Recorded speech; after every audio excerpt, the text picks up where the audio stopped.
Task 32 म्हणजे मुलांना गोष्टी सांगणे. तुम्ही तुमच्या आवडीच्या कोणत्याही गोष्टी मुलांना सांगू शकता.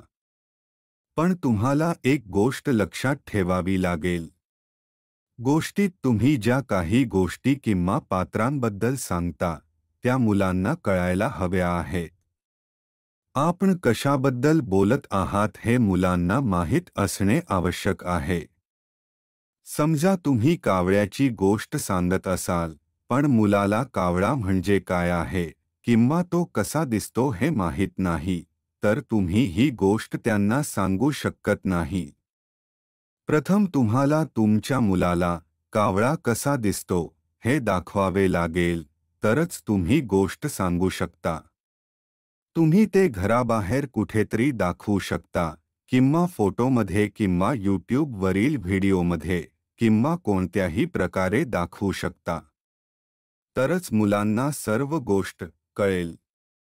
जर मुलांना तुमच्या कथेची कल्पना करायची असेल, त्यांना त्याबद्दल विचार करायचा असेल, तर ते करण्यासाठी त्यांना आधी सर्व काही माहीत असले पाहिजे. मुलांना तुमच्या गोष्टीला इमॅजिन करता आलं पाहिजे. तुम्ही यूट्यूबवर किंवा कुठेही कोणत्याही गोष्टी पाहू शकता आणि तुमच्या मुलांना सांगू शकता. मुलांना सांगण्यासाठी तुम्ही तुमची स्वतःची कोणतीही गोष्ट पण सांगू शकता. गोष्टीमध्ये तुम्ही तुमच्या आजूबाजूचा पक्षी, प्राणी, ठिकाण किंवा वस्तू वापरा, जेणेकरून मुलाला ती गोष्ट नीट समजेल आणि तो इच्छित असल्यास तर त्याबद्दल विचार करू शकेल. आम्ही काही लोकप्रिय गोष्टी पुढे सांगितल्या आहेत. तुम्हाला हवे असेल तर तुम्ही हे पण सांगू शकता. आम्ही सुचवितो की तुम्ही गोष्टी सांगत असताना मुलांना तुम्हाला बरेच प्रश्न विचारू द्या. तुम्ही गोष्टी सांगत असताना दोन लोकांमध्ये संवादासारखे वातावरण ठेवा. आमच्यासोबत शिकल्याबद्दल धन्यवाद. तुमचा दिवस चांगला जावो. पहिली गोष्ट. तहानलेला पण हुशार कावळा. एकेकाळी एका सुंदर भारतीय गावात चिंटू नावाचा एक अतिशय हुशार आणि मैत्रीपूर्ण कावळा राहत होता. चिंटू त्याच्या मनमिळावू स्वभावामुळे गावातील सर्व प्राण्यांना प्रिय होता. एक दिवस खूप ऊन होतं, चिंटूला खूप तहान लागली होती. त्याने आजूबाजूला पाणी शोधले, पण ते सापडले नाही. तेव्हा त्याला एका शेतात एक जग दिसले. त्याने पटकन तिकडे उड्डाण केले. जेव्हा तो जग जवळ पोहोचला तेव्हा त्याने पाहिले की त्यात थोडे पाणी आहे, पण ते तळाशी आहे. तो पिऊ शकत नव्हता. त्याच्या काही प्राणीमित्रांनी त्याला जग फोडायला सुचवले, जेणेकरून तो किमान काही थेंब पाणी पिऊ शकेल. पण चिंटूला काही चुकीचे करण्यावर विश्वास नव्हता. त्याला काही तोडून त्याचा प्रश्न सोडवायचा नव्हता. तो खूप हुशार आहे हे त्याला माहीत होते आणि त्यामुळे त्याला चुकीच्या गोष्टी करण्याची गरज नव्हती. त्याला माहीत होते तो त्याच्या समस्येवर योग्य उपाय शोधणार. म्हणूनच त्याने हार मानली नाही.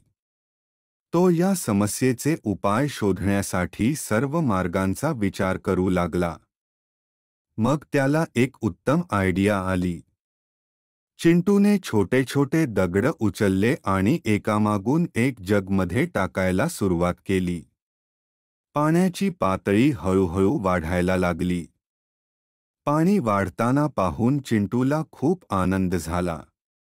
अखेरीस पाणी वर पोहोचले आणि आता चिंटूला पाहिजे तितके पाणी तो पिऊ शकत होता. चिंटूची हुशारी आणि मेहनत पाहून गावातील सर्व प्राणी आश्चर्यचकित झाले. त्यांनी त्याच्यासाठी टाळ्या वाजवल्या आणि त्याचा जयजयकार केला. गोष्टीचे तात्पर्य आहे की परिस्थिती कठीण असतानाही आपण प्रयत्न करणे थांबवू नये. चिंटूप्रमाणे आपणही आपली बुद्धिमत्ता वापरली, मेहनत केली आणि प्रयत्न केले तर आपण कोणत्याही समस्येवर उपाय शोधू शकतो. शॉर्टकट वापरून किंवा काहीही हानिकारक करून आपण फार काही साध्य करणार नाही. परंतु जर आपण कठोर परिश्रम, चिकाटी आणि योग्य मार्ग निवडला तर आपण बरेच काही साध्य करू शकता. दुसरी गोष्ट, मुंगी आणि टोळ. एकेकाळी एका सुंदर बागेत भरपूर मुंग्या होत्या आणि एक लहानसा टोळ होता. मुंग्या खूप व्यस्त होत्या. त्या दिवसभर कष्ट करत होत्या, अन्न गोळा करत होत्या आणि हिवाळ्यासाठी साठवून ठेवत होत्या. पण टोळाला दिवसभर गाणे आणि नाचणे आवडत होते. त्याला कठोर परिश्रम करायचे नव्हते आणि नंतरसाठी अन्न साठवायचे नव्हते. जसजसे दिवस जात होते तसतसे वातावरण थंड होत गेले आणि अन्नाची कमतरता भासू लागली. हिवाळ्यात मुंग्यांना जेवढे खायला हवे होते तेवढे अन्न त्यांच्याकडे होते, कारण त्यांनी कठोर परिश्रम करून बचत केली होती. पण टोळाकडे अन्न नव्हते, कारण त्याने काम केले नव्हते आणि काहीच अन्न साठवले नव्हते. हिवाळा आल्यावर टोळाला खूप थंडी आणि भूक लागली होती. तो मुंग्यांकडे गेला आणि त्याने अन्न मागितले. मुंग्यांना टोळाचे खूप वाईट वाटले, परंतु त्यांनी त्याला समजावून सांगितले की त्याने स्वतःसाठी आणि आपल्या कुटुंबासाठी अन्न वाचवण्यासाठी खूप कष्ट केले आहेत. टोळाला आपली चूक कळली.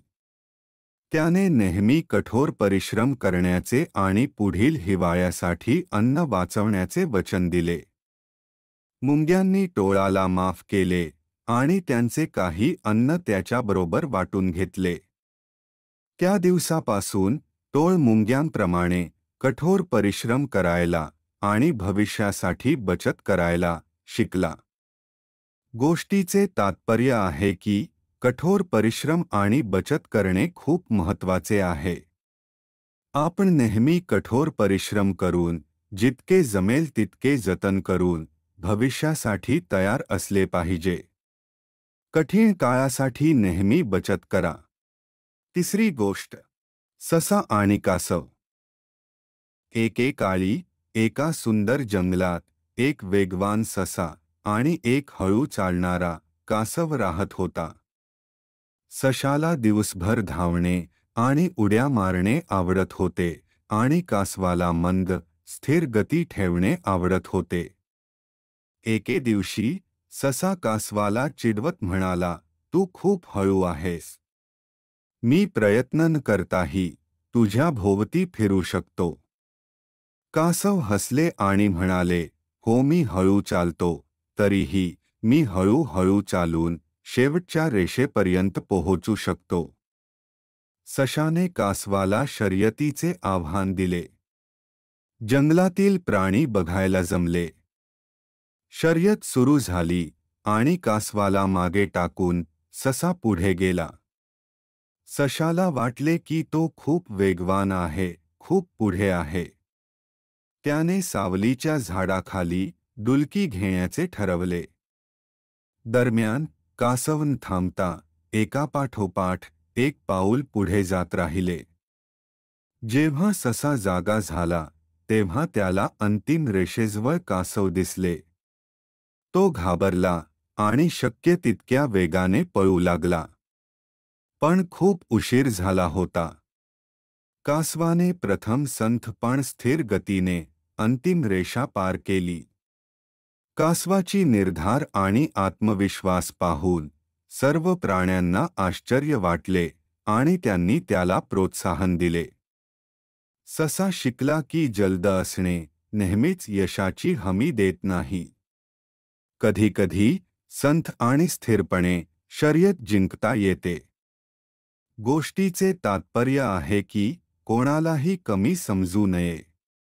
एकाग्र राहणे आणि कठोर परिश्रम करणे व कासवाप्रमाणे पुढे जाणे महत्त्वाचे आहे.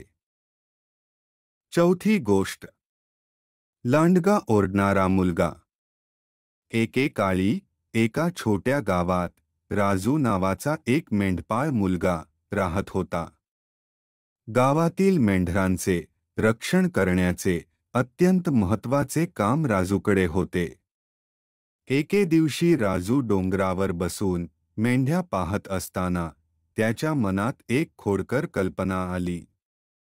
त्याला थोडी मजा करायची होती म्हणून तो ओरडला, "लांडगा, लांडगा, लांडगा येत आहे." गावकऱ्यांनी त्याची किंकाळी ऐकली आणि मदतीसाठी धाव घेतली, पण जेव्हा ते टेकडीवर पोहोचले तेव्हा त्यांना लांडगा दिसला नाही. राजू नुसताच हसला आणि त्यांना सांगितले की हा एक विनोद आहे. गावकरी राजूवर खुश नव्हते, कारण त्याने आपली सर्व कामे सोडून त्याची मदत केली होती. लांडगा नसेल तर ओरडू नकोस, असा चेतावणी त्यांनी दिला. काही दिवसांनी राजूला पुन्हा कंटाळा येऊ लागला. यावेळी गावकऱ्यांना फसवण्यात अधिक मजा येईल असे त्याला वाटले. म्हणून तो ओरडला, "लांडगा, लांडगा, लांडगा येत आहे. कृपया मदत करा." पुन्हा एकदा गावकरी मेंढ्यांना वाचवण्यासाठी टेकडीकडे धावले, पण त्यांना लांडगा सापडला नाही. राजू हसला आणि म्हणाला, "हा अजून एक विनोद आहे." गावकरी चिंतित झाले आणि त्यांनी राजूला चेतावणी दिली की जर त्याने पुन्हा लांडगा आल्याचे ओरडले तर ते त्याच्यावर विश्वास ठेवणार नाही. मग एके दिवशी गावात एक खरा लांडगा आला.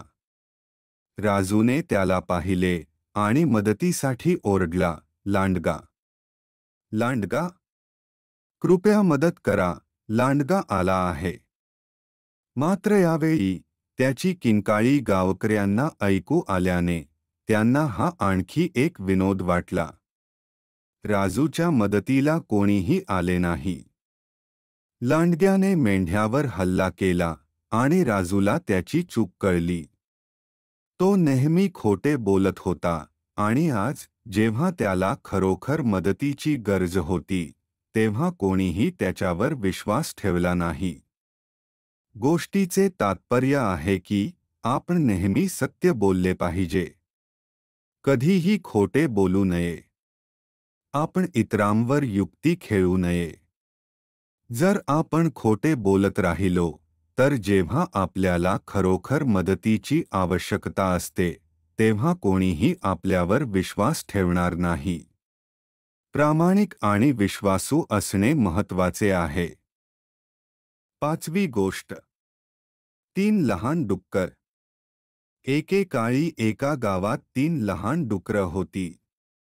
त्यांनी काहीतरी शिकावे अशी त्यांच्या आईची इच्छा होती, म्हणून तिने त्यांना घर बांधायला पाठवले. पहिल्या डुकराने पेंढ्यापासून घर बांधले.